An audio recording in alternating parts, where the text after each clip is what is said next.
Ryan, well, it looked as though we were going to suffer our first home defeat of the season, but Ollie Norman produced some magic right at the death to extend our unbeaten run. He did. Credit to the boys. Can't say I'm overly happy with the second half performance, but fair play. Ollie's getting better and better each game. It was kind of the one time in the second half he managed to get in the box, and it's a really good finish from him. So they did stick in there, a point to point at home, and to kind of, we said that you'd get one more chance, and it was good that it fell to all because he's high in confidence after his goal on Saturday. But I don't feel like after the first half we ever should have been in that position. But fair play to them. They have dug in, and to go 8 unbeaten, credit to them. But that is exactly what Ollie Norman is capable of, isn't it? I mean, the jinky kind of wide play, the explosion of pace to get into the box, composure to set himself and then finish the match. Yeah, I think we probably didn't get the ball enough to him.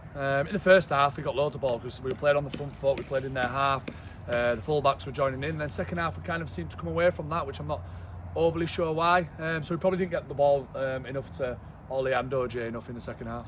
I'm sure you kind of touched on it already, but there was lots of tonight's performance that you weren't exactly enthused with, but to get another point at the end must be somewhat pleasing. Yeah, obviously a late equaliser is like you said, to extend that unbeaten run. It just obviously wasn't in the second half as free flowing as we were in the first half, and it's hard to put your finger on. You go in there in the first half and go, I think it's probably the best we've played at home, even though you're only at 1-1, and you think they're going to come out with real fire in the bellies to go get 3 points. It just didn't go like that, and I don't know why. I don't know if it's tired legs. I'm not sure why. We'll speak about it, but we just went back to doing the basics really poorly. We were putting balls out, and we know that we've got a long throw. We were heading balls out when we could have headed it 30 yards up the pitch. We were trying to play diagonal balls which weren't going to ever reach. So yeah, little things in the basics just didn't work in the second half for us.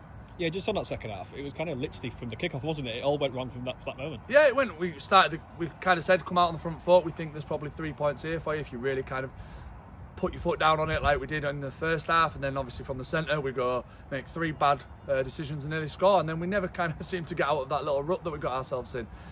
So in hindsight, obviously a point is probably a fair result. I just think if we'd have come out like we did, if we played like we did in the first half, so I think it could have been different.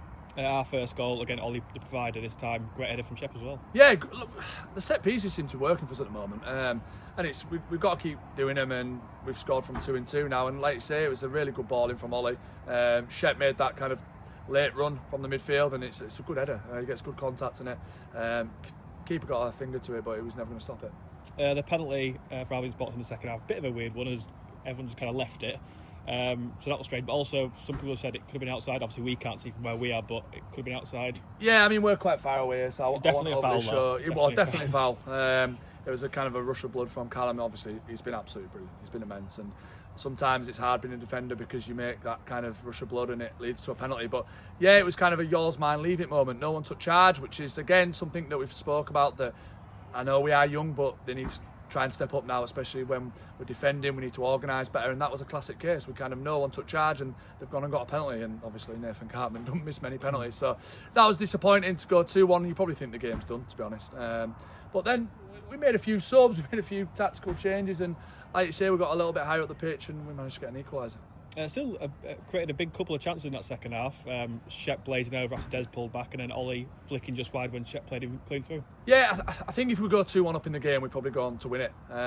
But they've got a really good game plan there tonight, and they've done it really well. They've got some really good experienced players, and I thought, to be fair to them, they kind of old man us a little bit in the second half. Not necessarily physically, but kind of with the clock and kind of winning corners and winning throw-ins, and that's good football from them. That's a good game plan. There's nothing wrong with it, and I think we just weren't wise enough to kind of stand up to it a little bit. We were without Oggy, Alfie and Clarkey tonight. How much did we miss those three? Yeah, big losses. 3 changes, obviously, from a game on Saturday. When you play on Tuesday, is going to be massive. Luckily enough, Oggy's away with work. Alfie Dean obviously has gone back to his parent club tonight for Emily, so we hope he had a good performance for them because we want our players to do well there. And obviously Clarkey just came off in the first half, so we didn't really want to risk him today because we didn't want it to be kind of one that could maybe take 5 or 6 days and it become 5 or 6 weeks. So we took it out of his hands a little bit, but yeah, we missed him, and obviously Jack come in and did all right, but then obviously he's come off injured. So we've got a few sore bodies at the moment, but we've got a good enough squad to deal with it. We believe in each one of these players that comes on, or even in the squad at times. So you all get injuries, every team gets injuries, so we've just got to deal with that.